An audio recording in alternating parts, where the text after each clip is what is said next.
bienvenidos, bienvenidas a todos a este Congreso Internacional sobre el Duque de Lerma, que bajo el título En el laberinto cortesano, Poder, Arte e Identidad en tiempos del Duque de Lerma, pues se va a desarrollar a lo largo de estos días. Bienvenidos sobre todo a las personas que vienen de fuera. Espero que estos sean unos días agradables, aunque parece que la meteorología no va a ser muy propicia, sobre todo para esos recorridos tan maravillosos que mis compañeros han preparado, tanto en Lerma como en la Ventosía. Esperemos que el tiempo pues, nos permita desarrollar todas estas actividades de una manera luminosa.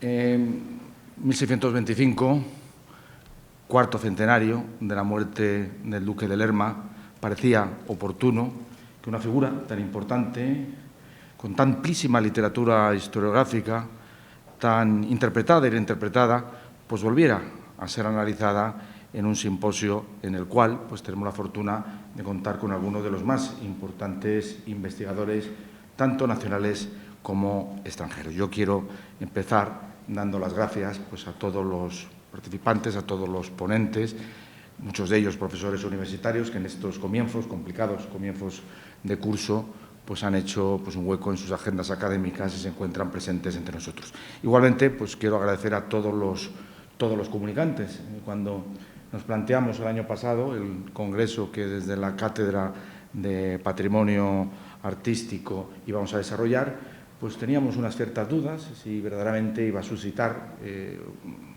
atracción, iba a suscitar la venida de comunicantes. La verdad es que estamos sumamente satisfechos. Tanto las ponencias como las comunicaciones creo que van a permitir tener una visión no solo de la figura del Duque, sino de ese mundo, ese apasionante mundo del tránsito del siglo XVI al XVII, de ese comienzos del siglo XVII, de ese momento medular de nuestro siglo de oro.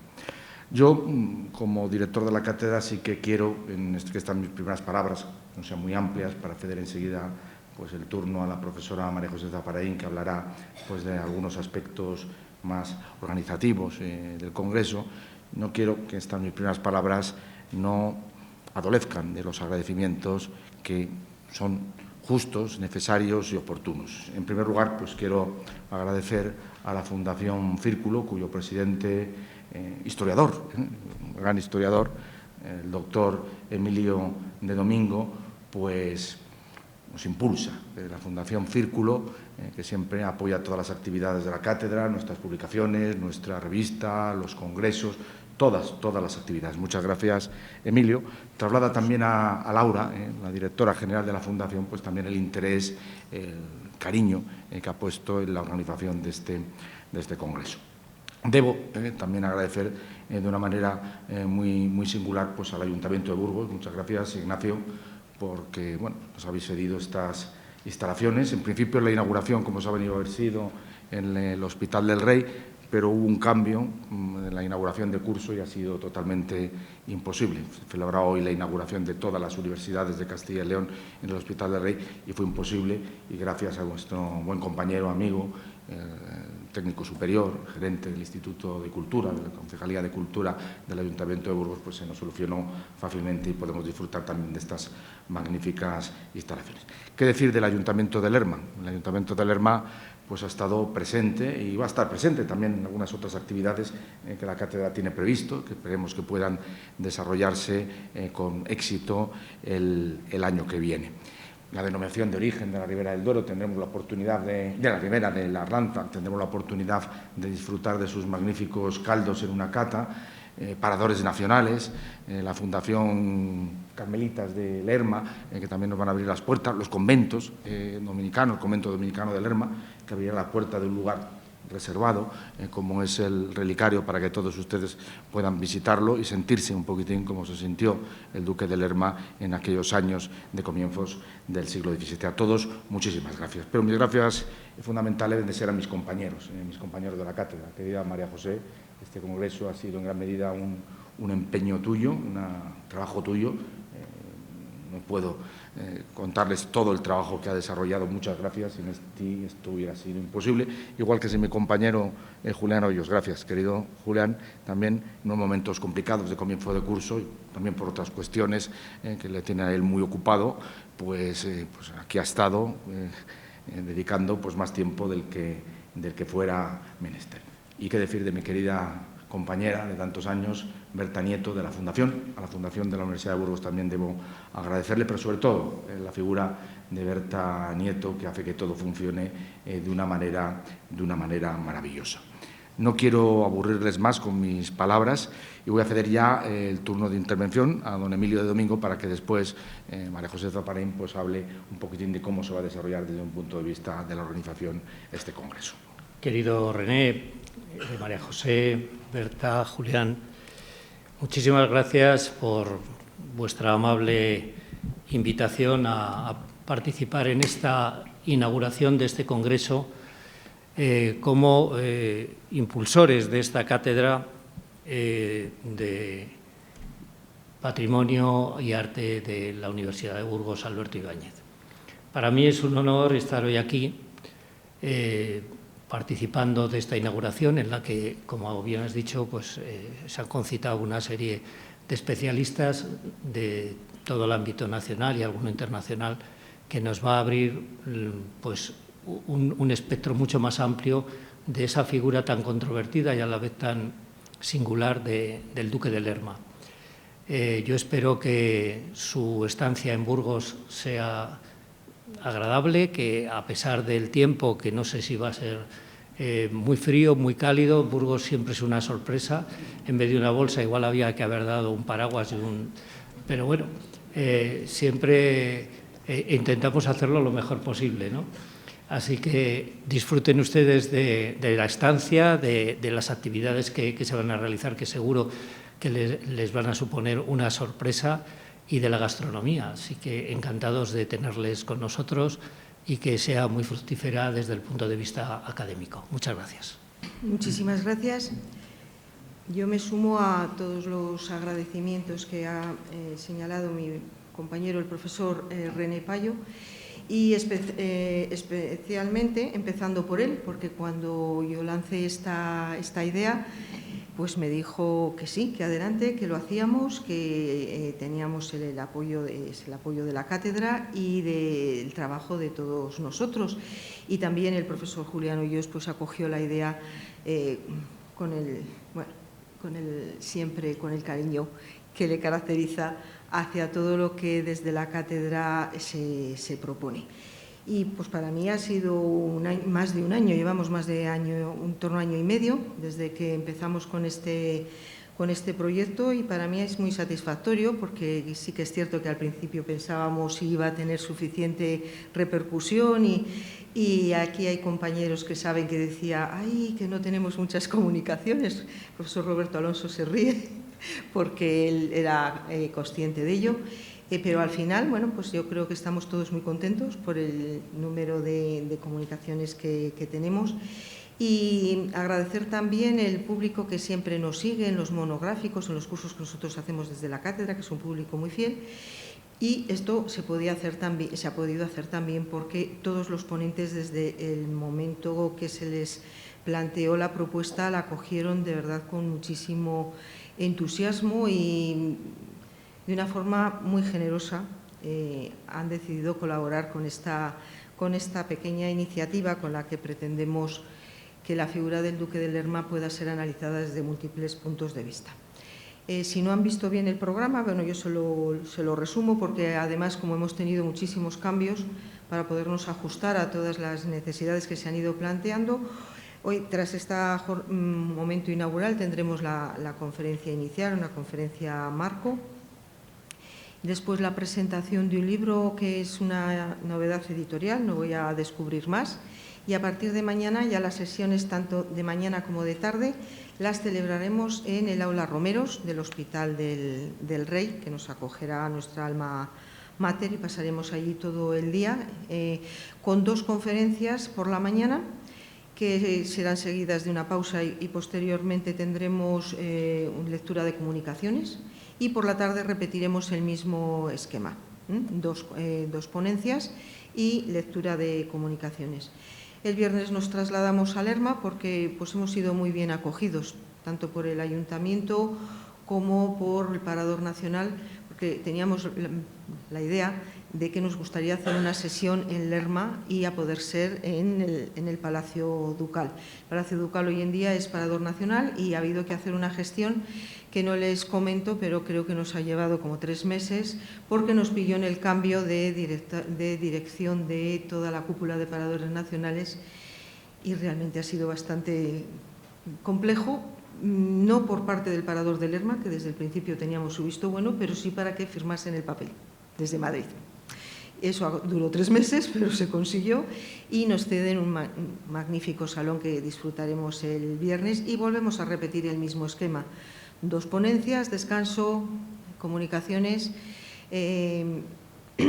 Tras la pausa de la comida lo retomaremos para volver a hacerlo lo mismo y hacer la clausura, porque sí que es cierto que aunque el sábado tenemos excursión, no todos los ni ponentes ni todos los comunicantes nos pueden acompañar el sábado, entonces haremos una pequeña clausura y degustaremos un vino español, gracias al patrocinio de la denominación del Consejo Regulador de la Arlanza y de la propia Cátedra de Patrimonio, y ya el sábado, en un ambiente más distendido, quien nos acompañe, pues recorreremos 2 de los referentes de la promoción artística de Lerma, que tenemos la ventaja de tenerlos en nuestra provincia. De hecho, son obras de magnífica categoría y que justifican que un congreso de este tipo se celebre en Burgos. Son la Ventosilla, quizás menos conocido que Lerma, para algunos a lo mejor será una sorpresa. No esperen encontrar la Ventosilla, desde luego, del Duque de Lerma, porque ha sufrido muchísimas transformaciones. Y lo acompañaremos de una cata, esa cata sí que es de la Ribera del Duero, con las bodegas de Prado Rey, que también colaboran con nosotros. Y tras la cata, recorrer un poquito la bodega, ver el palacio y los aspectos principales, pues ya nos iremos a comer a Lerma y después, esperemos que la climatología sea favorable, pues recorreremos los principales conjuntos patrocinados por el Duque de Lerma, que ya pues San Blas, la Colegiata, las Clarisas, y acabaremos en el Carmen, que hoy en día no están las religiosas, pero verán que tienen una experiencia muy interesante de espiritualidad carmelitana. Se puede comprobar cómo vivían las religiosas en los momentos anteriores, que lo lleva ahora desde una fundación particular que lo estará recuperando, y esperemos que sea pues altamente satisfactoria. Yo creo que son los aspectos principales. También quiero agradecer a Patricia y a Televisión de la Universidad de Burgos, que está grabando este acto, que podrán luego poder seguir a través de la web de la cátedra. Se quedará recogido en un vídeo. Muchísimas gracias a todos.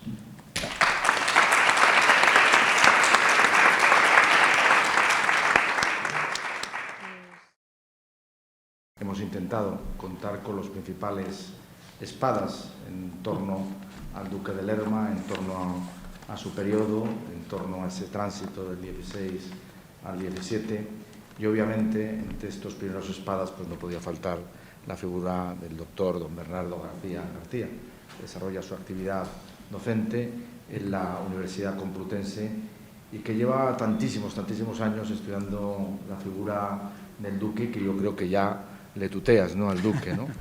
Tuteas a don Francisco, ¿no? Tuteas a don Francisco. Hablar de Bernardo García García, del doctor García García, es hablar de uno de los más importantes modernistas que tiene en estos momentos la Universidad Española. Un referente no solo dentro de nuestra universidad, sino también a nivel internacional. Participa en múltiples foros, en distintas universidades y centros de investigación extranjeros, pues hablando de ese apasionante momento, ese momento del tránsito del siglo XVI al XVII, de ese primer tercio del siglo XVII tan potente. Dentro de su amplísima y vastísima actividad investigadora, pues no voy a incidir en todas sus publicaciones, pero sí que voy a hablar de una serie de bloques importantes a los que ha dedicado y ha prestado su atención. Yo creo que es un historiador poliédrico que trata de hacer una historia total, en donde ninguno de los aspectos queda al margen, tiene tanta importancia para él la historia económica, la historia política y la historia cultural. Yo creo que son los más importantes historiadores culturales que tiene en estos momentos nuestra universidad. Ha desarrollado una importante labor en torno al mundo de la diplomacia, en torno a esos años de comienzos del siglo XVII, una importante labor en torno al mundo de la representación, la imagen, cómo funcionaba la imagen, el significado de las formas en ese mundo del siglo XVII. Ha desarrollado una importantísima labor en torno a un aspecto notabilísimo y destacadísimo de ese siglo XVII, que es el teatro. Creo que es uno de los grandes historiadores del teatro español del siglo XVII y, como no podía ser de otra manera, pues conoce al dedillo la vida, milagros y obra de don Francisco Sandoval y Rojas. Yo quiero sinceramente agradecerle, porque es una persona muy ocupada, además de su actividad en la universidad, pues tiene una actividad muy importante en la Fundación Carlos de Amberes, con la cual estamos intentando que el año que viene podamos desarrollar también alguna actuación conjunta entre la cátedra y la Universidad de Burgos. Y desde el primer momento pues me dijo que sí. Bueno, tengo muchos compromisos, pero no te preocupes, que buscaremos un hueco. Querido Bernardo, muchísimas gracias. Bienvenido de nuevo a Burgos. Sabes que esta es tu casa, tu tierra, que se te admira y se te quiere. Y tuya es la palabra. Muy bien, muchísimas gracias. Muchísimas gracias, sobre todo a René, que hablamos de esto. Ponerlo de frente. A ver que nos ubiquemos. ¿Así? ¿Mejor? Bueno, muchísimas gracias a René. Realmente hablamos de la venida de este centenario de la muerte del duque de Lerma y la posibilidad de realizar un congreso previo al centenario para poder tener resultados durante el propio año. Me pareció muy interesante. De hecho, había otras iniciativas también planteadas, cómo atender a este personaje y ponerlo al día, digamos, después de tantos años de investigaciones en torno al reinado de Felipe III y especialmente en torno al duque de Lerma. Yo creo que de los válidos españoles es el que más bibliografía tiene actualmente. Porque uno puede decir, sí, Olivares, puede ser, pero creo que Olivares no tiene tantas biografías, tantos estudios directos relacionados con él, con su familia, con su entorno, ¿no? También es un reinado más breve, pero no hay que olvidar que el duque de Lerma transita desde Carlos V hasta Felipe IV. Es decir, es un personaje que su biografía compete a momentos muy diferentes de la monarquía hispánica, ¿no? Cuando te plantean, haz una ponencia inaugural en un congreso sobre el duque de Lerma, después de estar con el duque de Lerma desde 1987, que han pasado ya 37 años, pues bueno, uno no sabe muy bien de qué tiene que hablar. Es decir, proponer algo nuevo, algo de lo que estás trabajando, pensar que si es una ponencia inaugural, es una ponencia marco, tiene que abrir un poco la escena y tiene que brindar un papel reflexivo, pero también abrir puertas hacia otros caminos, ¿no? Porque han pasado ya muchos años también, ¿no? Estamos ya en 2024 y se tiene que notar que vemos al personaje de otras maneras, ¿no? Creo que el tiempo le ha sentado bien al duque de Lerma, a pesar de ser una persona que murió con 72 años y que vio pasar por delante suyo muchos privados, varios reyes, y se fue transformando. Fue un hombre que consiguió muchos de los éxitos de una larga lista de pretensiones, de ambiciones, Hay pocas veces en la vida puedes ir tachando todos esos objetivos, ¿no? Creo que además, ¿qué título ponerle, no? ¿Qué título ponerle? Yo pensé, bueno, voy a poner un título que me permita hacer cualquier cosa, porque a fin de cuentas esa ponencia inaugural no puede ser la definitiva, tiene que ser un ejercicio retórico. Entonces decidí que arte del valimiento, excelencia de la grandeza, pues eran palabras útiles para moverme, digamos, en los planos en los que realmente el personaje tiene un valor especial. ¿Por qué la palabra arte? Arte porque, bueno, no solo porque René me invitaba al Congreso y que la parte cultural y de arte iba a ser notable, sino entendiendo el arte como la persona que domina un oficio. El arte como el saber hacer, ¿no? Pero también un arte como una capacidad creativa, una capacidad de superación. El valimiento es es un ministerio que realmente empieza con el duque de Lerma. Uno podrá decir, bueno, es que había validos antes. Sí, pues don Álvaro de Luna, podríamos decir, pero claro, la Castilla de Juan II no tiene nada que ver con la monarquía hispánica de principios del siglo XVII, ¿no? Yo hubiera querido Álvaro de Luna parecerse al duque de Lerma. El propio antepasado del duque de Lerma, el adelantado mayor de Castilla, que cayó en desgracia con don Álvaro de Luna, pues era peccata minuta comparado a lo que tenía que hacer el duque de Lerma cada mañana al levantarse. Es decir, la agenda que tenía entre sus manos, ¿no?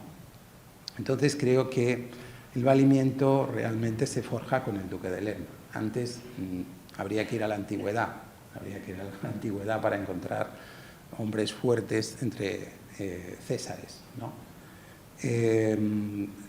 Quizás en la Edad Media pueda haber personajes parecidos, pero no con el tamaño de esta monarquía, no con la complejidad de esta monarquía. Y el valimiento para Lerma supone que él es el primero, es decir, es aquel que crea una forma de ser valido. Los otros validos, para mí la lista es muy corta, solo hay otros dos validos para mí, porque ya diré por qué, especialmente, ¿no? Lo veremos además. Validos para mí solo pueden ser Olivares y Haro todavía se lo anda pensando. Haro es una persona más comedida, digamos, ¿no? Como para ser el valido. Pero Olivares sí, Olivares como buen sevillano podía con eso y con mucho más. Y además es un envidioso, es una persona que lo que quiere es parecer lo que no es, ¿no? Porque quiere ser como el primer ministro del rey, pero en realidad es un válido igual que Lerma, es el mismo válido, ¿no? Es una persona con unas atribuciones verdaderamente excepcionales, ¿no? La excelencia creo que es otro rasgo que hay que destacar del duque de Lerma, porque él trata de estar por encima de los otros, ¿no? Sobresalir, ¿no? Pero tiene una forma peculiar de hacerlo. Uno puede pensar que el duque de Lerma, y esto lo veremos a continuación, es un personaje ambicioso. La gente siempre lo va a asimilar con esto. Es un hombre ambicioso que tiene prisa por hacerse rico, ser poderoso, influir, apropiarse del poder, privatizar al rey y a la monarquía, a sus intereses, ¿no? Esta sería la versión negativa del personaje. La excelencia es la aspiración que tiene como grande. Entre los grandes de España, los Sandovales no son los más grandes, pues su aspiración es a ser el primero entre los grandes. Esa es su misión, su objetivo principal. Y la grandeza es la excelencia entre la nobleza de la monarquía. No solo de la monarquía en Castilla, no, es de la monarquía, de toda la monarquía hispánica, ¿no? Es decir, son los primeros entre todos los nobles de la monarquía hispánica. Esos son los grandes de España. Y tiene que ser ejemplar. No basta con que goza del favor del rey, no, tiene que ser ejemplar. Tiene que servir de modelo para otros grandes, para otros nobles, ¿no? Y frente a, digamos, todo lo que ha contribuido a dañar su imagen en la propia época, todos sus adversarios, la sátira, la crítica contra el poder, todos los rumores, la forma de desgastar al poder, todo esto forma parte de la lógica política. Bueno, hoy lo vemos, es como el pan nuestro de cada día, ¿no? en la realidad actual, ¿no? De los medios y de cómo se ejerce la política, ¿no? Bueno, en esta época es cuando realmente empieza a un nivel mucho mayor la destrucción del personaje a través de la poesía, de la sátira, de las letrillas, digamos, de los predicadores, de la manipulación.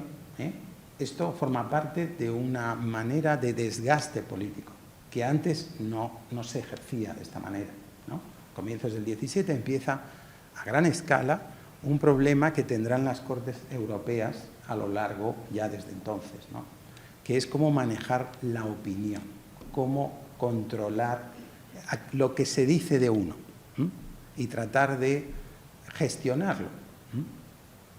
Bueno, estas son algunas claves de inicio, pero tengo más diapositivas, no vamos a quedarnos aquí. En perspectiva, bueno, si empecé con el Duque de Lerma fue por culpa de mi director de tesis.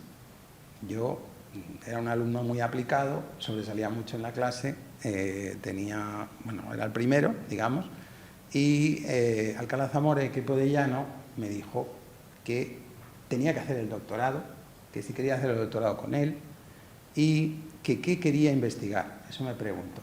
Y yo le dije, para suerte de Isabel Enciso, que yo quería hacer al conde de Lemos y virreyes de Nápoles, en todo caso. Lemos, Osuna, por ahí andaba, un periodo, quizá una década, pero Nápoles, tenía que ser Nápoles. Él me dijo que Antonio Feros estaba ya trabajando sobre el Duque de Lerma en la Autónoma con Pablo Fernández Albaladejo y lo estaba haciendo muy bien. Es cierto, él empezó antes. Su trabajo, su memoria de licenciatura es muy, muy diferente a lo que luego fue su tesis doctoral. Era un Lerma impresionante, era trabajando todas las hechuras, la gracia, cómo había formado equipos, era un trabajo minucioso, impresionante con las fuentes. Nadie ha seguido este camino, ni el propio Feros. Marchó a Estados Unidos y no pudo trabajar con las fuentes como las que trabajaba cuando estaba en España. Las fuentes españolas, pero también otras fuentes europeas, que son muy importantes. Bueno, y Alcalá Zamora al poco tiempo me dijo, no, ¿por qué no estudias el Duque de Lerma? El Duque de Lerma hace falta, tienes que hablar con Feros y os lo tenéis que repartir. Así que quedé con Feros y empezamos a hablar qué quería hacer él con el Duque de Lerma. Él iba a ir por la privanza, la teoría política y el ejercicio de la privanza, toda la retórica que está detrás, que la política de Estado no le interesaba. Y dije, bueno, eso sí me interesa. Así que yo me quedé con la política de Estado y él se quedó con el Duque de Lerma y la relación con el rey, con todo lo que era que encajaba muy bien en la línea de Pablo Fernández Albaladejo. Pero justo en ese momento Eliot dijo, me voy para Princeton, necesito un adlátere porque me tiene que ayudar a traducir al español el conde duque de Olivares, ¿no? y tiene que trabajar conmigo. Entonces Feros se traslada a Estados Unidos, a Princeton, trabaja con Eliot y empieza ahí su transformación del Duque de Lerma. Luego he de decir que en la tesis de Feros también le dijeron, ha dejado usted bastante descuidada la política de Estado, la política exterior. Bueno, el caso es que yo tardé en terminar la tesis porque creo que tardé como 6 años y medio, una cosa así. Empecé en el 87, a finales, y acabé en el 94, en marzo del 94. Pero siempre he estado trabajando con Lerma de una forma u otra, siempre buscando aspectos, no solo era la política exterior, la paz hispánica, que era como un gran logro del reinado, es decir, parar todos los conflictos principales. Esto solo hace alguien que tiene bemoles, porque la lógica de la monarquía es que la guerra siga. La lógica está pensada para que siempre haya conflictos y siempre haya que gastar en la guerra Y la guerra contra un enemigo indefinido, que es el infiel o que es el hereje, no tiene fin. Es una máquina. Es una cuestión de, ahora no tengo bastante dinero, bueno, pues habrá que buscar más dinero, más financiación. Pero tiene una lógica de reputación, de una lógica imperial que no se para. Pero deciden parar.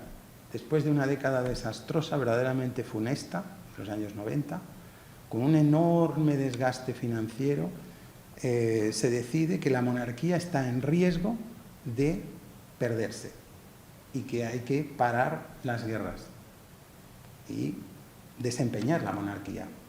Digamos, estas son como el mantra. El duque de Lerma siempre fue un personaje muy pragmático. La guerra no era su negocio. Él es un hombre de la corte. Se ha formado, podríamos decir, desde paje, con infantas, con príncipes jóvenes, con lo que es formar digamos, en la cabeza, en los gestos, en las maneras, en los escritos, en el uso de los caballos, en las armas, en el baile, a un cortesano. Esa es toda su vida. Él fue virrey en Valencia muy pocos años. No tiene práctica de gobierno con problemas concretos. Tampoco fue consejero de Estado antes. El caso es que este hombre, este cortesano, se va a convertir en un piloto de la monarquía. Luego lo veremos por qué. Tiene esa letra un poco complicada de leer y el gran problema que tenemos es que escribió muchísimas cartas, pero no se conservan muchas de ellas. Se conservan las respuestas a muchas de esas cartas. Y entonces por las respuestas podemos intuir qué trataba y cómo lo trataba. Por eso aquí he puesto algo de sus cartas, ¿no? Pero es un personaje siempre en blanco y negro. O lo quieres o lo odias. Aquí no hay solución. Y cuando hablas con el público en general, hoy hay bastante público en general, supongo, que del duque de Lerma tendrá unos referentes, puede ser, pero los prejuicios sobre el personaje sobreviven mucho más que cualquier cambio que pueda haber. O sea, necesita, como cuando una obra de arte hay que limpiarla, quitarle todos los barnices envejecidos y hacer que luzca como es o como fue. Y esto es una transformación mental y una convicción. O se tiene y se practica o no existe. Yo creo que el duque de Lerma es un personaje que ya en la época, y muy rápidamente, se convirtió en un modelo. Totalmente. Y el ejemplo que está aquí de Grilleccioni da Carpi, que es una edición de 1623, que es una carta que escribió Antonio Pérez al duque de Lerma para cómo conquistar y cómo conservar, como un modelo de carta. Grilleccioni da Carpi se lo dedica a uno de los príncipes de Módena y le plantea, bueno, es que ya este secretario tan famoso de Felipe II y tan controvertido de Felipe II, Antonio Pérez, bueno, le ha enseñado al duque de Lerma a cómo ser privado. Y Lerma es el ejemplo de uno de los privados que más han durado, 20 años por lo menos, de gobierno, pero la privanza viene de más atrás, son más de 30 años de privanza. Bueno, aquí está esta imagen que utiliza Melchor de Tebes, que pone al duque de Lerma con una rueda que va mostrando el devenir del tiempo, del recorrido de la vida, y cómo la fortuna puede parar la fortuna a favor o en contra en ese devenir. Y el texto, digamos la leyenda o la filacteria que aparece, pone virtute duque non comite fortuna. Cuando la fortuna no acompaña, te tienes que guiar por la virtud.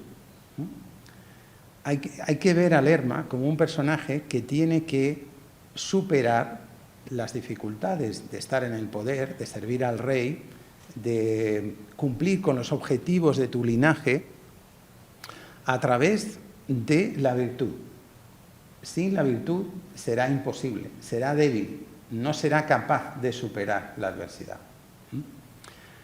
Cuando uno ve a Lerma, y lo considera en conjunto, uno podrá decir, invirtió mucho en arquitectura, lo vamos a ver, en un montón de palacios, conventos, sobre todo conventos, y obras pías o obras religiosas, ¿no?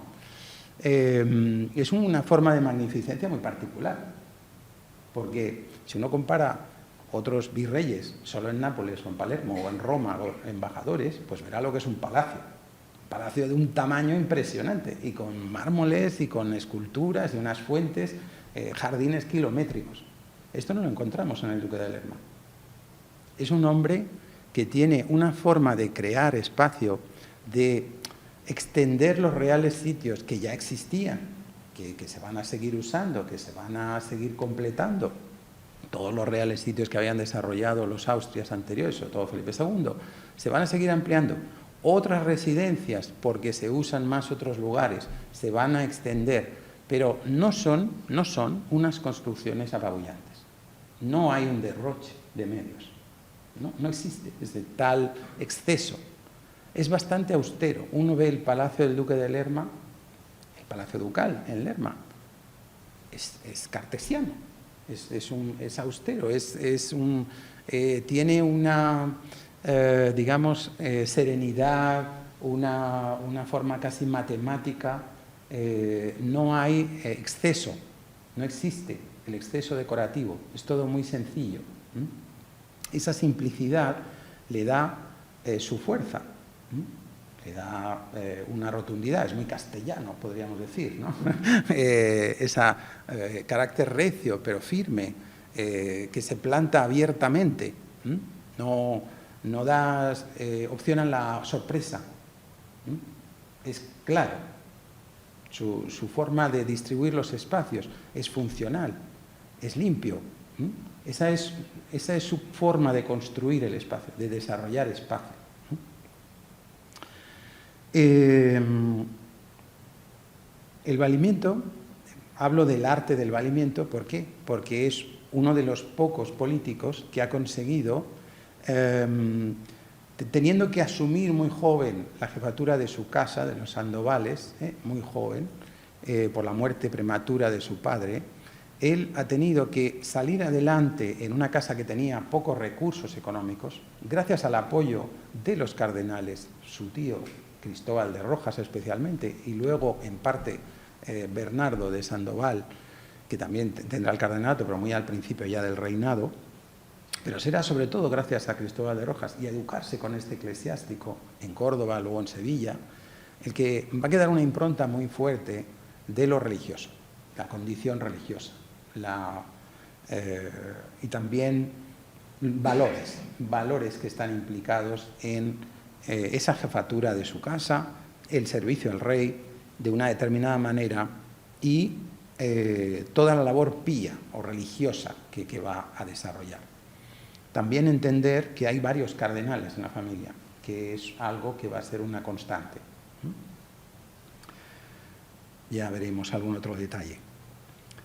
Aquí vemos una miniatura que es fantástica. La verdad es que creo que fue Ángel Campos el que la estudió la primera vez. Aparece el duque de Lerma con una llave y esa pequeña llave en la mano tiene una F. Es una F. Uno puede ser, ¿es Francisco? Puede ser su nombre, pero en realidad es el favor. Es la llave del favor. Hay una serie de representaciones del valimiento que no la encontramos en otros válidos, que la encontramos en Lerma. Y que Lerma, digamos, la favorece. Ya no es que alguien la haga para Lerma, sino algunas están claramente de su parte. Bueno, aquí vemos a él en su esencia. No hay un gran despliegue de vestuario. Tiene la venera de Santiago y tiene la llave. Digamos que la mayor virtud que tiene como cortesano es saberse ganar al interlocutor, al otro.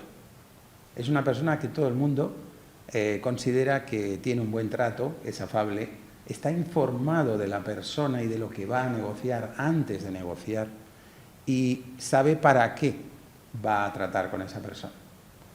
Eso le da mucha ventaja. Pero también hay que tener en cuenta que el duque de Lerma es una persona que llega al valimiento mayor de edad, bastante mayor. De hecho, él nace en 1553, lo más verosímil, creemos que esa es la fecha de referencia, y llega a tener verdaderamente poder en el año 90 casi a finales del 97, 98, entonces ya es bastante mayor para la época y para su salud en general. Y los 20 años que está en el valimiento van a transcurrir, imagínense que en 1603 cumple los 50, va a llegar hasta el año 18 en el valimiento, en la privanza, en la corte, y va a morir en el 25, con 72 años.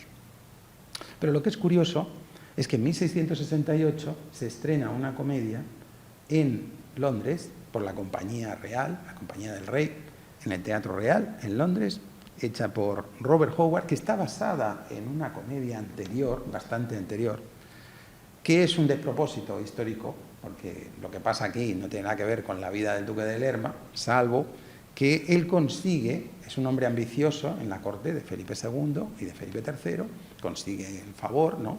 Cuenta algunos episodios, él trata de casar a su hija para conseguir mejor posición, y al final, cuando las cosas se le tuercen, él acaba saliendo de la corte consiguiendo con un papa corrupto el cardenalato.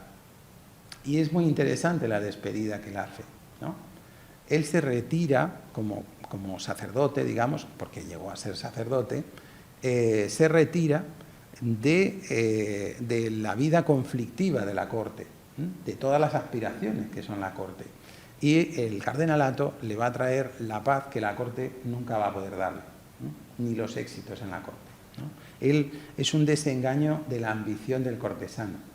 Y es interesante cómo se ve esto en escena de un personaje que ya se ha convertido en un modelo. Este hombre ha sido capaz de llegar a lo más alto en una monarquía que es una superpotencia en la época, un referente, y al final ha encontrado la salida. No le han cortado la cabeza, no lo han metido en prisión. Sí, le han quitado los bienes durante un tiempo, no puede cobrar las rentas un tiempo, pero bueno, es un cardenal de la Iglesia. Y cuando el fiscal va por él, claramente va por él, a todas, realmente encuentra la solución. Con el valimiento ya no, pero porque era el rey su aval principal. Todo lo que se critique a Lerma, al final va sobre las espaldas del rey, porque es el rey el que lo mantiene. En realidad el valido solo se explica por el favor del rey. Si el rey no lo condena, no lo puede condenar nadie, porque se está condenando el rey a sí mismo, en realidad, por su necedad, por su falta de celo, por su falta de atención, por no estar invigilando, ¿no? Como se diría hoy en día con los cargos, ¿no? En el caso del duque de Lerma, será el papado el que defienda la dignidad y la autoridad del cardenal de Roma. Así que será una solución que permita a Lerma, en un momento en el que es mayor y no tiene ya los apoyos que tenía antes, poder vivir esos últimos años, del 18 hasta el 25, por lo menos observando la corte con decepción, es así. Pero también en la corte se notará el gran vacío que deja el duque de Lerma, porque el duque de Lerma permitía estabilidad, seguridad y una manera de obrar. Cuando él se fue, todo esto fue un caos. Fue un caos durante años. El rey nunca asumió el despacho. Uceda nunca fue consejero de Estado y no asumió bien el despacho. Había diferencias de criterio completamente entre los distintos presidentes, confesor, etc. Y en el inicio de Felipe IV hubo una caza de brujas brutal para asentar a un nuevo régimen que tenía que desposeer a un montón de consejeros y ministros. Así que la corte estaba un poquito de aquella manera. Y cuando a Olivares se le murió su tío, pues se tuvo que poner corriendo a aprender la política exterior, porque no tenía ni idea de lo que era manejar la monarquía.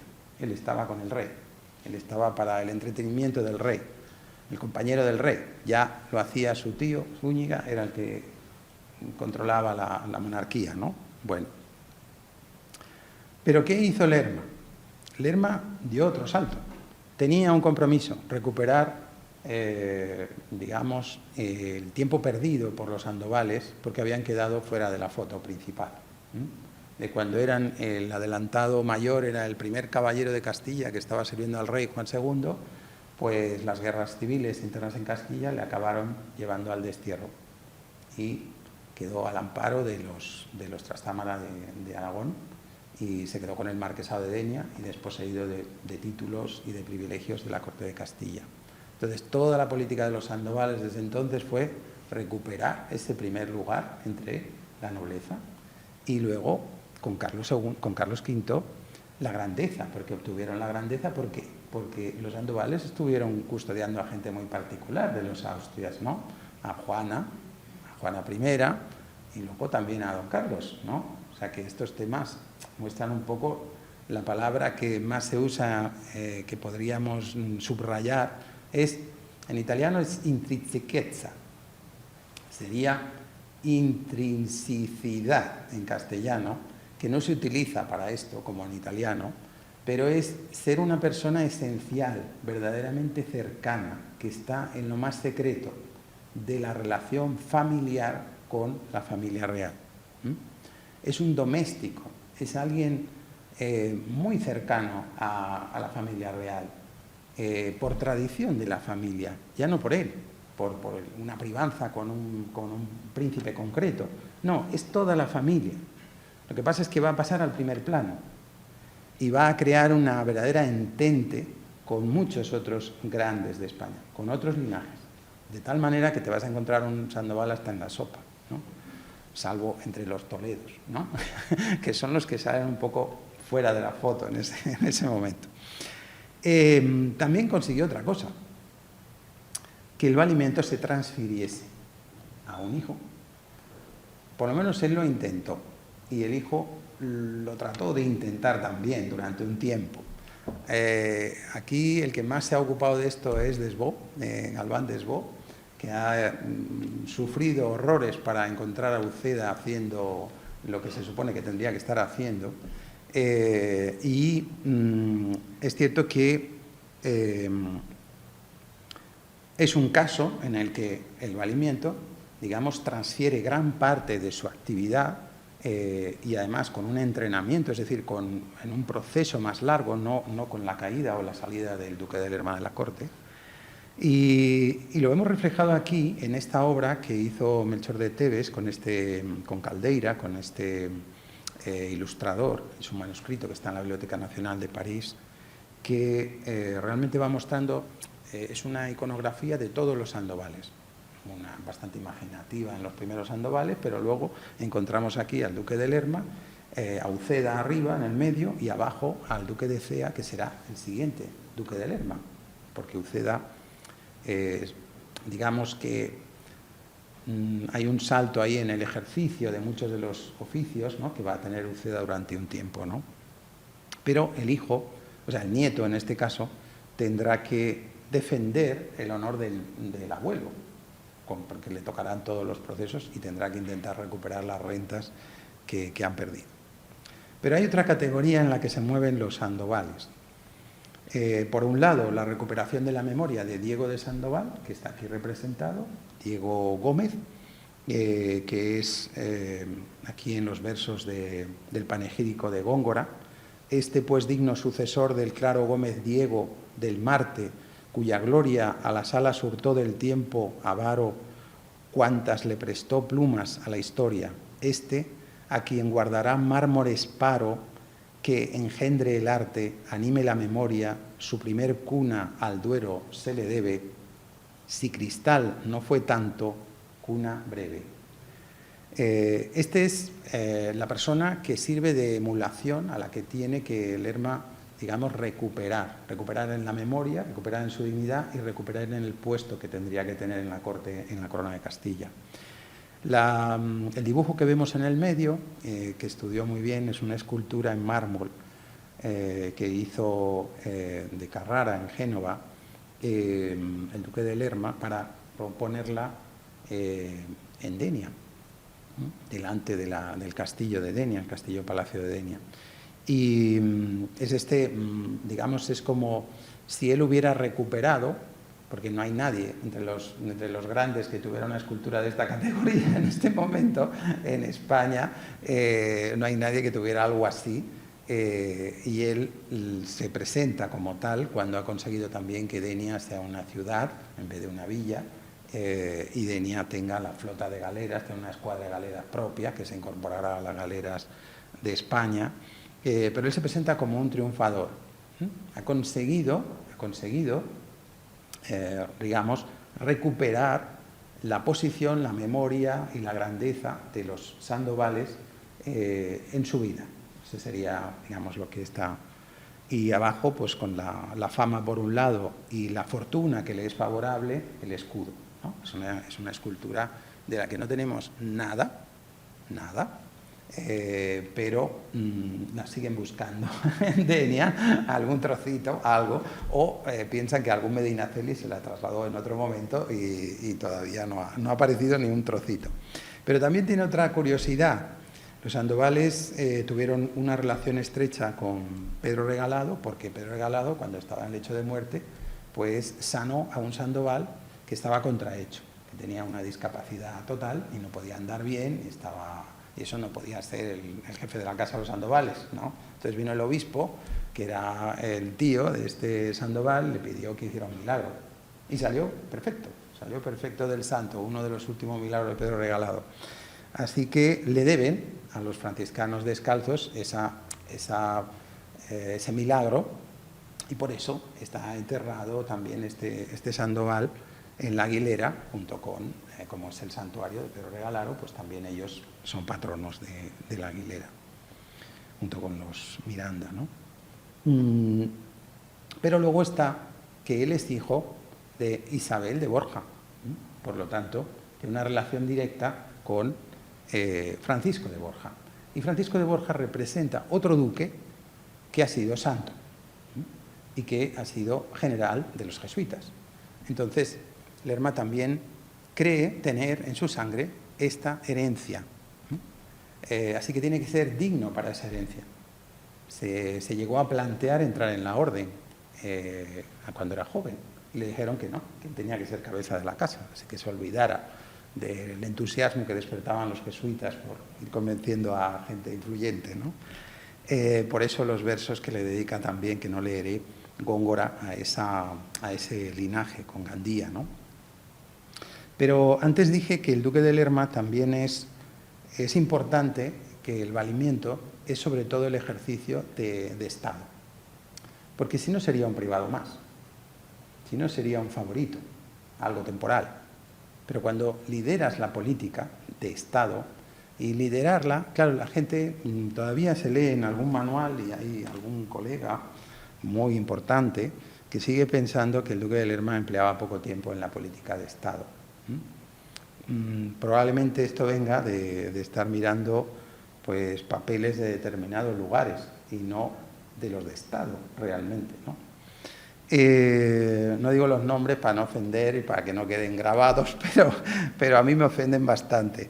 Creo que esa es la gran diferencia.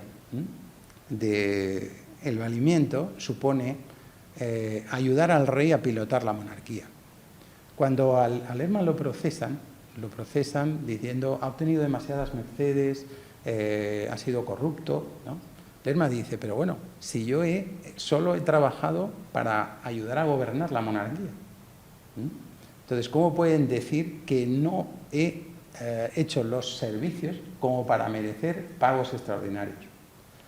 Y esos pagos se me han concedido oficialmente. No se han sustraído, sino que se han dado formalmente.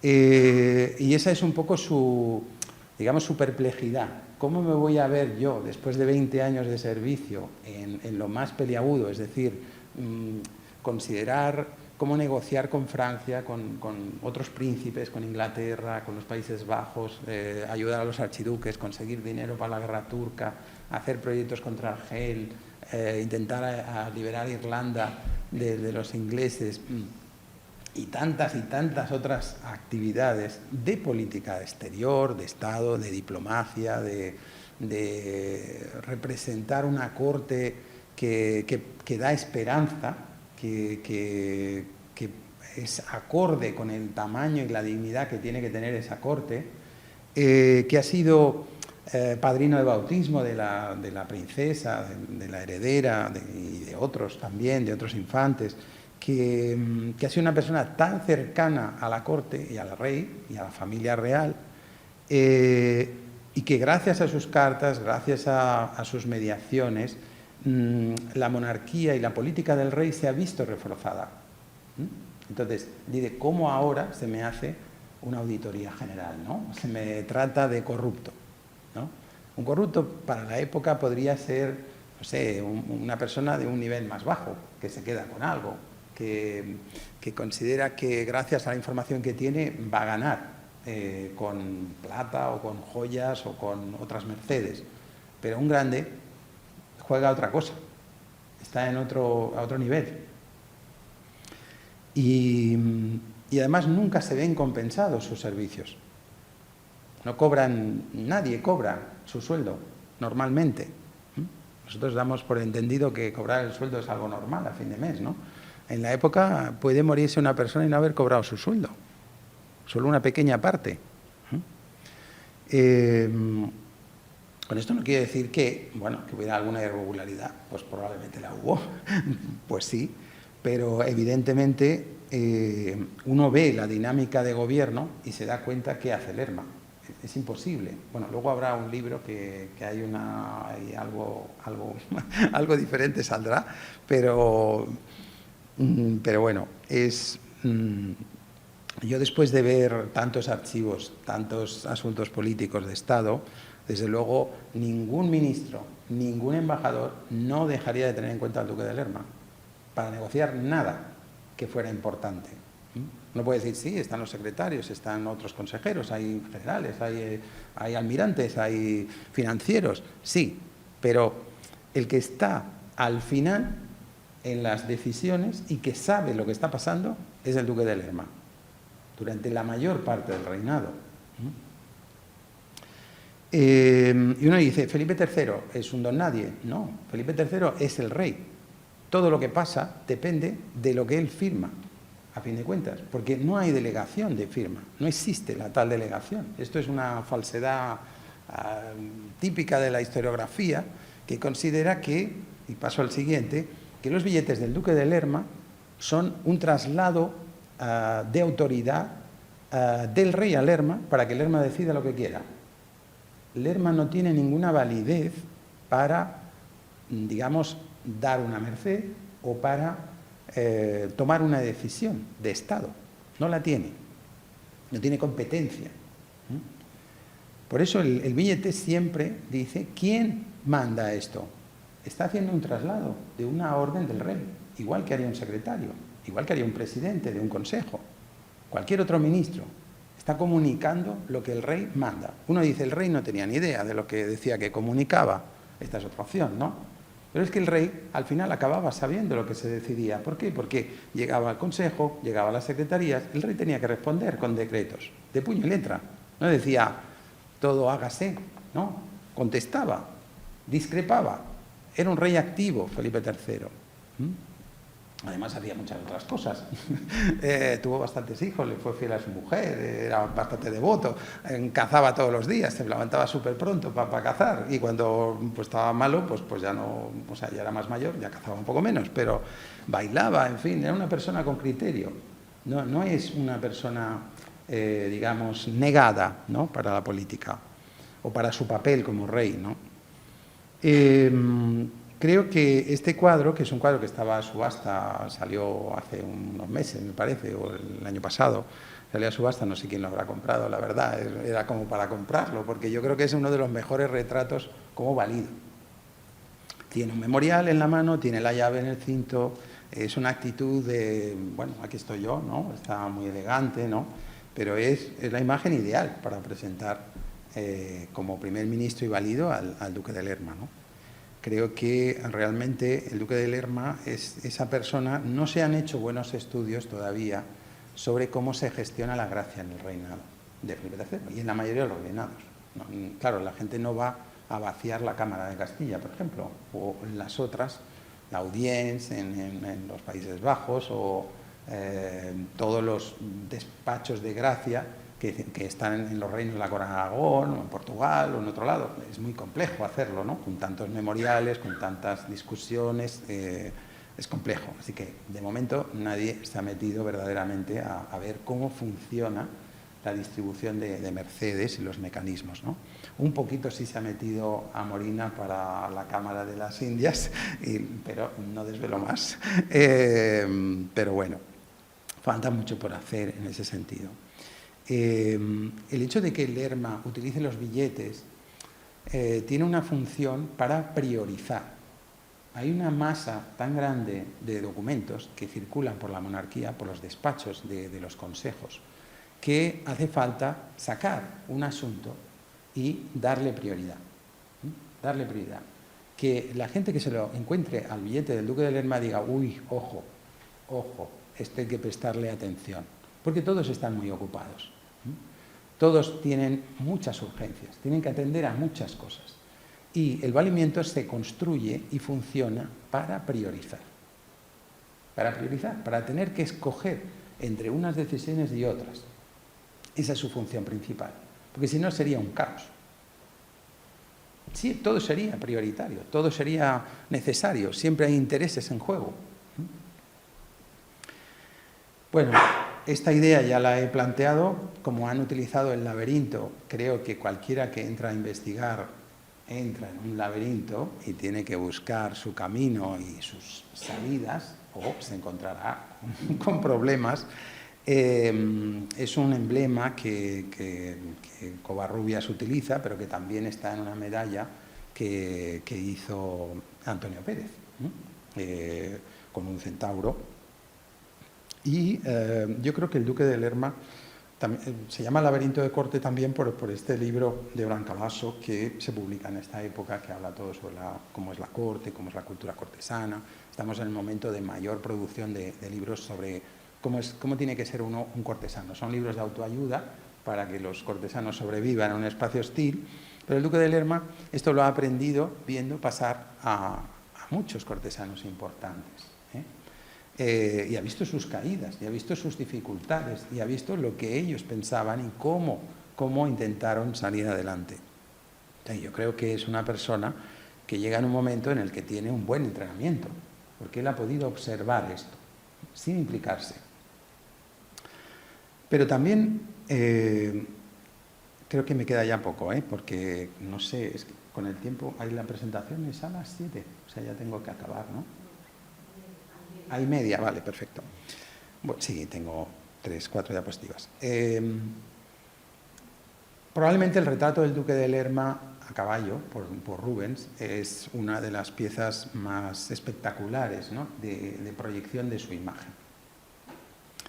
Creo que si no ha salido publicado ya, pues saldrá un artículo en el Boletín del Prado que estudió Ángel Campos también, sobre cómo el Prado adquirió este cuadro, que también tiene una historia que les animo a leerlo porque no puedo entretenerme mucho, pero es muy curioso. Realmente fue como una cuestión de principios el que hizo que este cuadro no se exportara a Inglaterra, no saliera de España. Ahora que están también polémicas si las obras salen o no, y qué cuadros salen y si se pueden salir, y como salgan pues ya viene un río detrás de obras de arte que salen de nuestro país. Bueno, pues este cuadro se pensó que, bueno, era un Rubens, pero tampoco era el super Rubens. El Rubens era un poco más joven cuando pintó este cuadro. ¿En qué estaría pensando? Que tiene otros cuadros mejores, ¿no? Eso decían en esta época. Y pensaron que se podía. Teníamos tantos Rubens en el Prado que para qué queremos uno más, ¿no? Ese era el debate, más o menos, en los años 50. Y además costaba muchísimo comprar para el Estado. Había que gastar en otras cosas en España, ¿no? Bueno, esta idea de que el Museo del Prado se metiera, o el Ministerio, a comprar una obra por una millonada, pues parecía imposible o impúdico, ¿no? Bueno, el caso es que este cuadro probablemente es uno de los que más potencia dan a la imagen del duque de Lerma, ¿no? Le muestran con el bastón de mando, sujetando las riendas, en un caballo blanco, como el caballo de Santiago, Es todo una imagen icónica porque él es el que tiene la encomienda mayor de Santiago, es como el primero de los caballeros de Castilla. Pero es que en ese año que le pinta este cuadro Rubens, él ha obtenido un cargo que hasta entonces solo tenían los reyes, que es ser el capitán general de la caballería de las guardas de Castilla, pero también le dieron el de las guardas de Aragón. Es decir, las guardas era la caballería armada pesada de la nobleza castellana. Entonces, los nobles más relevantes tenían sus huestes dentro de esta caballería. Cuando el rey necesitaba defender el reino, llamaba a esta caballería. Cuando Felipe II fue a exigir la corona de Portugal, ordenó formar esta caballería. Y el duque de Lerma fue con una compañía, acompañando al rey. Cuando hubo problemas con Francia, pues también se levantó la caballería de Castilla y se fue a defender la frontera al norte, como Fontorrabía, por ejemplo, ¿no? Más adelante, con Olivares. Atrás del cuadro, en el fondo, se muestra una muestra que hicieron de la caballería para que los príncipes de Saboya que habían venido justo en el año 3 y que estaban en Ventosilla pudieran ver este espectáculo, cómo se había montado para el nombramiento del duque de Lerma como capitán general un despliegue de todas las compañías más importantes de esta caballería, y hacen una especie de estratagema típica de la caballería, que hace como una especie de curva, de cabriola, ¿no? Es típica para cambiar el sentido de la marcha y sorprender al adversario, ¿no? Es lo que se ve en el fondo de este cuadro. El cuadro tiene muchos simbolismos, todos los vegetales, las plantas, los árboles que están aquí revistiéndole en su fondo, pero nos muestra a un duque de Lerma con una, digamos, aquí Rubens no hace muchas concesiones a Lerma. Nos muestra, tiene 50 años y se le ve que tiene un ojo peor que otro, tiene un problema en la vista, pero el duque de Lerma siempre ponía a este lado, era su lado bueno.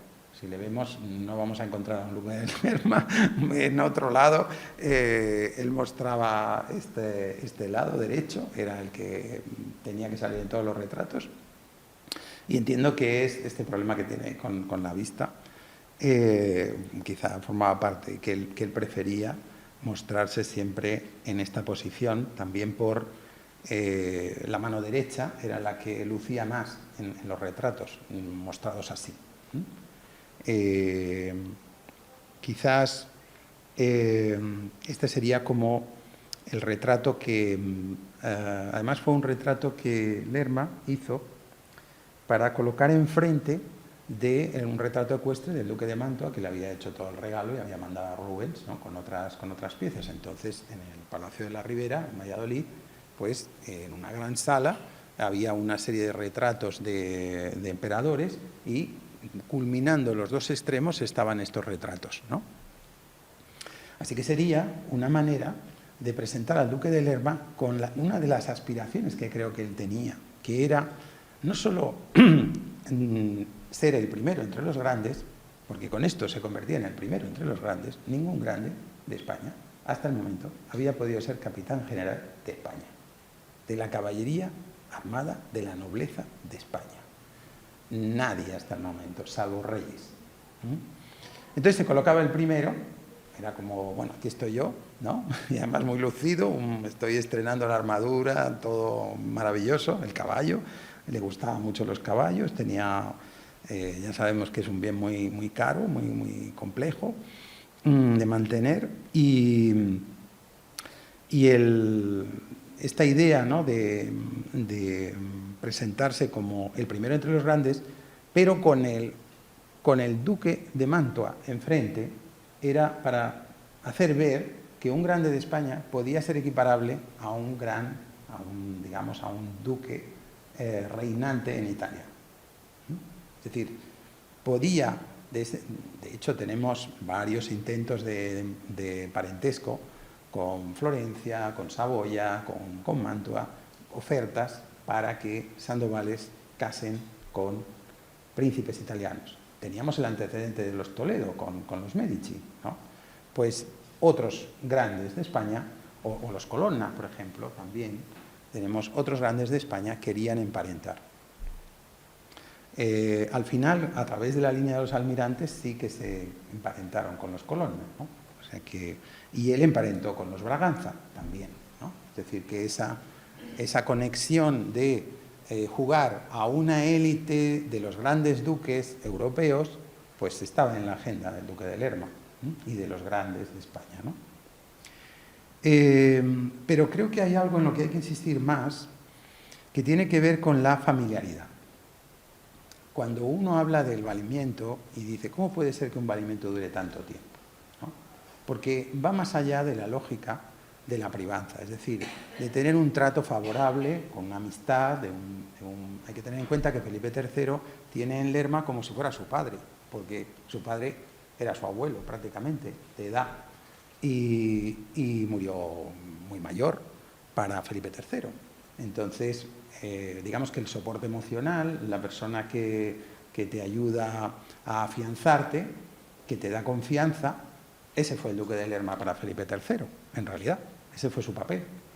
Felipe II lo dejó entrar como gentilhombre de la Cámara del Príncipe porque era un noble piadoso, que no tenía dinero, que era un hombre que había estado siempre en la corte, su familia. Entonces dijo, bueno, pues que entre, porque no va a ser un problema. Si se lo doy a otros, sí va a ser un problema, porque hay más intereses en juego. Pero estos, ¿a qué pueden aspirar? Si no tienen recursos, no serán un gran problema, ¿no? Bueno, se quedó con el corazoncito de Felipe III, pero también creo que hay esa idea de la familiaridad, el concepto de familiaridad que se utiliza. Esto ya lo he publicado, pero bueno, siempre vuelo un poco sobre ello, porque me parece que la historiografía lo tiene que, o las investigaciones tienen que tenerlo más en cuenta, ¿no? Familiaridad, según Covarrubias, por tomar a alguien del mismo momento, es la comunicación y amistad muy casera que uno suele tener con otro, y aunque sea uno de ellos señor, suele tratar al inferior familiarmente, comunicándole los negocios de su casa, hacienda y persona. Esto sería la base. Un trato familiar, bueno, pues todavía lo seguimos usando, este concepto. Pero cuando vemos en otros diccionarios, ya desde Nebrija, lo más importante es la consuetudo, la relación basada en la costumbre, el uso frecuente. La domestichezza, el trattare una persona con l'altra come con persona di famiglia, cioè alla buona e con tutta confidenza. Entonces, es de buen talante, con cercanía, ¿no? Sería esto. La palabra intrinsechezza, amistad de toda confianza, reservada, gente a la que le cuentas tus confidencias, tus secretos, ¿eh? Le abres tu corazón o tu alma, ¿no? Esos son pocos, si no está vendido, ¿no? En las redes sociales hoy en día más de uno lo pierde todo, ¿no? Pero es por la necesidad de poder compartir responsabilidades, dudas, ¿no? Y esto representa la familiaridad. Es lo que hace, digamos, que el valimiento perdure. Que cuando haya una crisis, el rey vaya a ver al valido y diga, vale, ha salido mal, te has equivocado, han sido los privados tuyos los que la han embarrado. Pero el rey, pero eso está olvidado, para mí no significa nada. Te necesito, tienes que volver. O el Papa, cuando Lerma se quiere retirar en 1606, el Papa le escribe y dice, pero ¿cómo te vas a retirar? Todos te necesitamos. No te puedes retirar. Yo creo que entra la simpatía, entra el afecto, pero no algo dependiente, totalmente dependiente, es algo de confianza, ¿no? Entonces creo que esa es la virtud más importante que hace duradero al duque de Lerma y que lo hace cercano incluso contra las personas que la historiografía ha considerado que son sus adversarios, ¿no? La gente dice, bueno, pues las mujeres de la Casa de Austria están todas en contra del duque de Lerma, la mayoría, ¿no? Las Habsburgo centroeuropeas, ¿no? No es cierto. Si uno ve las cartas que le escriben al duque de Lerma, la madre de la reina o Sor Margarita de la Cruz, pues uno diría, bueno, es que las cosas no son así. Primero hay intereses que todos tienen que defender. Por lo tanto, no puedes ir contra alguien que tiene el favor del rey, que tiene la amistad, que tiene la confianza del rey. Lo necesitas. Pero es que además tiene información y tiene medios para conseguir recursos. Así que los centroeuropeos, Fernando, María de Baviera y tantos otros, dependen de que el duque de Lerma consiga pues 60.000 ducados, o 90.000 o 100.000 para enviar a Estiria o para enviar a Viena o para casar a alguien en Florencia, ¿no? Y lo ves en las cartas, hay roces, hay problemas. También la reina es una joven que va a estar embarazada cada poco y que va a morir de parto, o sea, de sobreparto. Es lógico que tiene una evolución, también se tiene que adaptar a la corte española y tiene cambios en su entorno, porque la Casa de la Reina también es un espacio de promoción de la nobleza. No puede quedar cooptada por el interés de la reina en unas pocas personas, ¿no? Tiene que haber una circulación. Por eso creo que hay que pensar que la corte es un espacio de interés, de negociación, de mediación, y por lo tanto para mí no existen las facciones, son absurdas. Tienen que ver con situaciones coyunturales, con intereses, con crisis, con decisiones, con opciones, y por lo tanto no pueden tener una lógica permanente de confrontación. No existe. Pero es que ni hay, dentro de los propios Sandovales, también hay diferencias de criterio, con lo cual tampoco hay una lógica dinástica que haga que los Sandovales operen todos a una, ¿no? Creo que siempre hay que entender que el poder es un espacio gris, no es blanco y negro. No, ni Lerma era tan malo, ni la reina era una santa. Bueno, puede que Margarita casi fuera una santa, pero valga la excepción. Iba para monja y tuvo que ser reina. En Graz, además, imaginaros, Graz en esa época a una corte como la de Madrid, y, bueno, Madrid y Valladolid, ¿no? Con un poquito de movimiento, complicado. Creo que hay otra ventaja que tiene Lerma, que es una persona que sabe agradar, que sabe crear en la ocasión, el espacio y los medios para que la fiesta triunfe, digamos así. La fiesta, la celebración, el protocolo. Entonces, un buen ejemplo yo creo que son las huertas de recreo que crea. La de Lerma, la de Madrid, perdón, el duque de Lerma en Madrid es quizás el no va más, pero también está la de la Ribera, Valladolid. La Ventosilla, en el fondo, también es un espacio de recreación, básicamente. Tenemos este ejemplo que tendremos la oportunidad de verlo en Madrid, porque viene de Austria, y el año que viene va a estar a final de año este cuadro, que es una vista de la huerta en la carrera de San Jerónimo, que es precioso, realmente. Se ve un torneo que se está haciendo, o más que un torneo es una argolla, un juego de argolla, justo enfrente de los jardines de la huerta del Duque de Lerma. Hoy sería donde está el Palace, el Hotel Palace en Madrid. Justo en la esquina, con ese mirador, sería la que tenía el Duque de Lerma para ver lo que pasaba en la calle. Y había fiestas, hacían todo tipo de celebraciones ahí, pero era una zona de paseo de Madrid y de entrada. Enfrente estaban los Jerónimos, ¿no? Y luego se pondrá el Palacio Buen Retiro, ¿no? Justo enfrente. Pero ahí había una torrecilla de música que tocaba conciertos por las tardes que pagaba el ayuntamiento, ¿no? Y ahí en el balcón vemos a la familia real. No está el Duque de Lerma ese día, no estaba el Duque de Lerma. O sea, les presta la casa para que vayan a la Sortija, él está, porque tienen que estar. Claro, Lerma a veces está intentando acabar la villa de Lerma o algunos otros asuntos en otro lugar, y la corte está disfrutando aquí, recibiendo al príncipe Filiberto y a toda la familia real, ¿no? Ya me quedan 2 diapositivas, con esto termino. Antes ya he destacado otro aspecto del duque de Lerma, que es la devoción. Yo creo que es un personaje que esto lo reviste de, digamos, de una capa protectora, porque es un personaje que va a tener un trato frecuente con religiosos y religiosas.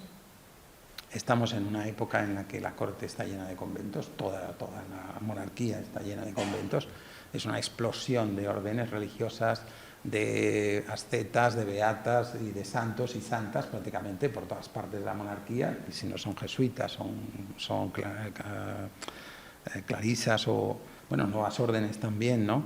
Es el único de los grandes que tiene tal variedad de fundaciones religiosas.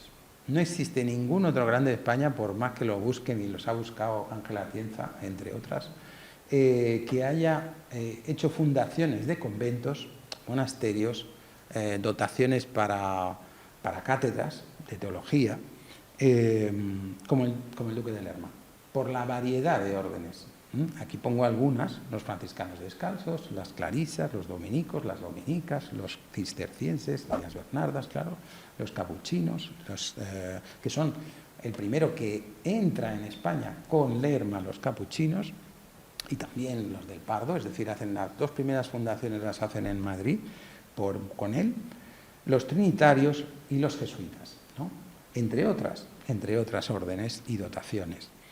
Esto va a suponer un enorme esfuerzo para su patrimonio, porque la mayoría de los nobles invierten en colegiatas, invierten en algunas órdenes, monasterios, porque van a hacer enterramientos allí, sus panteones, o porque van a dotar a algunas mujeres de la familia para que entren monjas. Pero construir todo el edificio ex novo, dotarlo,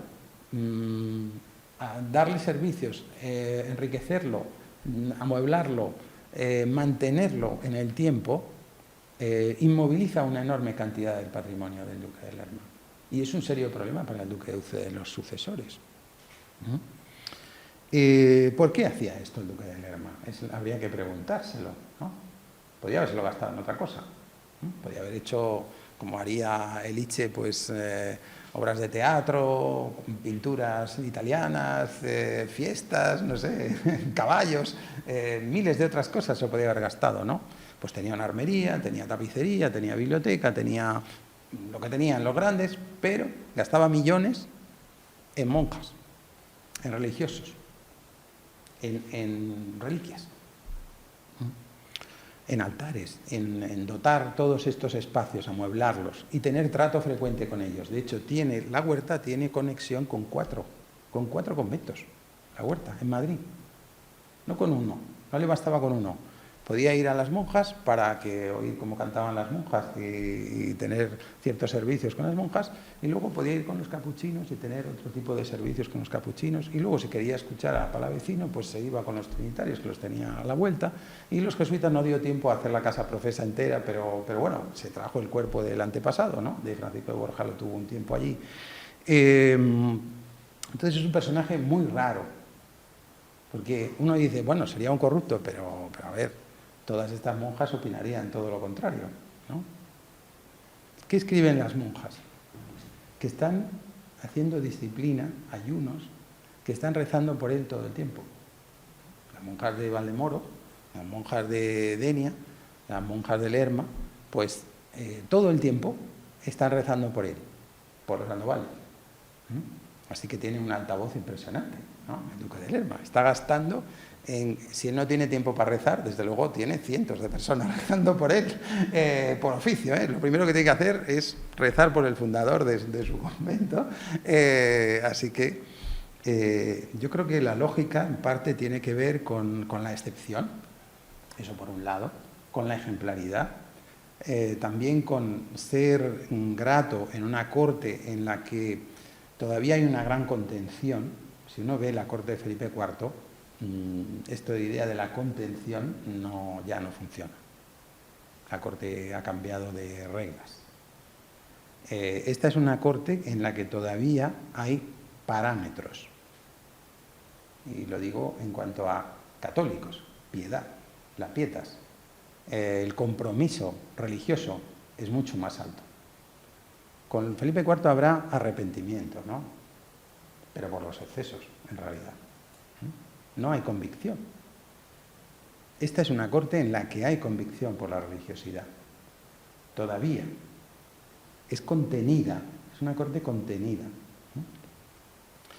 También él es, claro, podríamos decir que esta identidad que tiene dinástica para con ese milagro de Pedro Regalado por un lado y el servicio a los franciscanos descalzos, que son su prioridad mayor, pero luego el vínculo con Borja, también con un miembro que ha llegado a ser santo, pues entonces, bueno, es como una imagen de marca, ¿no? Esto se cultiva con coherencia, hay como un compromiso dinástico, ¿no? Puede entenderse. También podría ser que él está preparando el cardenalato mucho antes. Es decir, un cardenal, cualquier cardenal, tiene una obra de fundaciones enorme en casi todos los países. Entonces, la posibilidad de retirarse o de tener un servicio al rey, pero también otro ámbito de dignidad y de prestigio para la familia, tener algún cardenal en la familia en vida, pues, bueno, puede ser que lo vinieran preparando con antelación. Entonces, estas fundaciones tienen un sentido de una obra que no se puede hacer rápido, se tiene que ir construyendo, porque no puede ser uno cardenal y ponerse a hacer iglesias cuando ya tienes 70 años, 60 años por lo menos, tienes que hacerlo rápido, ¿no? A él le llega el cardenalato bastante tarde, porque hay que negociarlo. Los cardenalatos en Roma no se dan por méritos, se dan por intereses políticos.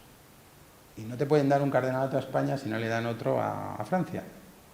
En este momento se lo van a dar a un privado francés muy importante, un favorito francés, entonces dirán, bueno, pues uno para Francia y otro para España. O por intereses con una orden concreta.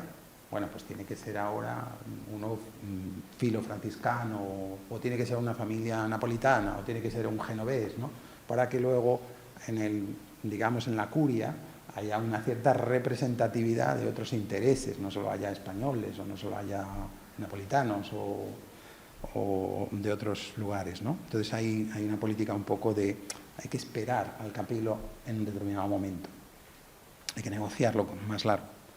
Pero también es una gran sorpresa que este gran privado que todo el mundo conoce, este primer ministro, el favorito del rey, ahora de repente quiere ser cardenal. Y esto cambia todo el protocolo en Palacio. Ahora el rey tiene que besarle la mano también. O sea, al privado que siempre está, digamos, al servicio del rey, ahora resulta que primero le saluda él al rey, pero luego el rey le tiene que saludar como príncipe de la Iglesia. Para Lerma esto es incómodo, porque le va a costar ser cardenal varios meses. Tiene que cambiar su propio protocolo, su manera de vestir con estas ropas. Esto es complejo también para él. Y luego esto se produce en el año 18, que es el año en el que más se incrementa la crítica contra los privados. Es brutal. Además hay una tesis francesa que va estudiando la producción de estas sátiras. Se puede calcular por días, por meses, cómo se va incrementando la frecuencia de poemas, de letrillas, la circulación de textos, ¿no? Que están hechos para crear un descrédito del personaje y de su entorno. Y derribar a más personajes, no solo a uno, ¿no? Viene la llamada Revolución de las Llaves, y que es estos cambios de privados que se producen cuando mete la pata un Borja y luego le sigue Lemos y sigue la rueda. Entonces negocian la salida de Lerma, cómo va a salir, en qué condiciones y dónde. Y bueno, esa despedida en el Escorial, que parece como una despedida para volver, que nadie se cree que realmente el rey vaya a prescindir del duque de Lerma. Ya se ha marchado otras veces, ¿no? Entonces, pues será una crisis y ya, pues el viejo valido, pues ahora es cardenal, hombre, pues ya se reconciliarán, ¿no? Bueno, pues ya tuvieron su interés varios para que nunca pudiera tener el permiso para volver a la corte, aunque él intentó varias veces y le pidieron que se acercara. Y estuvo llegando y le dijeron, no, da media vuelta, que no te puedes quedar, ¿no? Ni puedes venir a visitar a nadie, ¿no? Bueno, es interesante su correspondencia en estos años, en el papado, con también todo el proceso, la justificación de la privanza, los procesos a Uceda. O sea, es impresionante lo que los textos, digamos, la retrospectiva que supone y la sensación que tiene él de decepción, ¿no? Porque dice, bueno, a ver, no me pueden tratar así, digamos, ¿no? Puedo entender que hay enemigos, que hay circunstancias y tal, pero no puede ser que ahora me desdoren todo, ¿no? Que no haya hecho nada bien, digamos, ¿no? Por eso, la última diapositiva, tenemos aquí, que yo creo que hay muy pocos casos en los que incluso le han sacado una foto ya ahí, ya muerto, para que todo el mundo sepa que realmente se ha muerto, no vaya a ser que haya alguna duda, ¿no? Y ¿qué es lo que nos queda del Duque de Lerma? La verdad es que queda mucho por hacer todavía. Hay muchos personajes que no conocemos bien. Se están haciendo tesis, hay una que estoy codirigiendo con las reliquias del Duque de Lerma y su entorno. Hay en las comunicaciones del Congreso hay una buena lista de trabajos que aportan novedades interesantes en muchos aspectos, ¿no? Y realmente yo creo que yo por de pronto sí les puedo decir que saldrá un trabajo mío en relación con la correspondencia con la archiduquesa María de Baviera y Lerma. Este saldrá antes de fin de año. Y estoy trabajando en otro para el año que viene, un artículo sobre las cartas con Sor Margarita de la Cruz, que también son muy interesantes para entender cómo es esa relación durante el valimiento y sobre todo cuando él ya está como cardenal. ¿Qué relación tienen? Porque hay una sobrina nieta que está en las descalzas, que ayuda a Margarita, o sea que la relación es familiar, totalmente familiar y de confianza, ¿no? Los dos intentan huir del mundo que les ha tocado vivir. Los dos están en esa fase de prefiero estar aquí encerrado en mi celda o en el olvido en lugar de vivir la vida que hay fuera, en la corte, en lo que está pasando en la corte, ¿no? Bueno, yo lo tengo que dejar aquí, ya he ocupado mucho tiempo, me he pasado incluso un poquito, así que muchas gracias a la oportunidad de hablar aquí en Burgos otra vez y volver sobre este personaje que bueno, me acompañará para siempre. Gracias.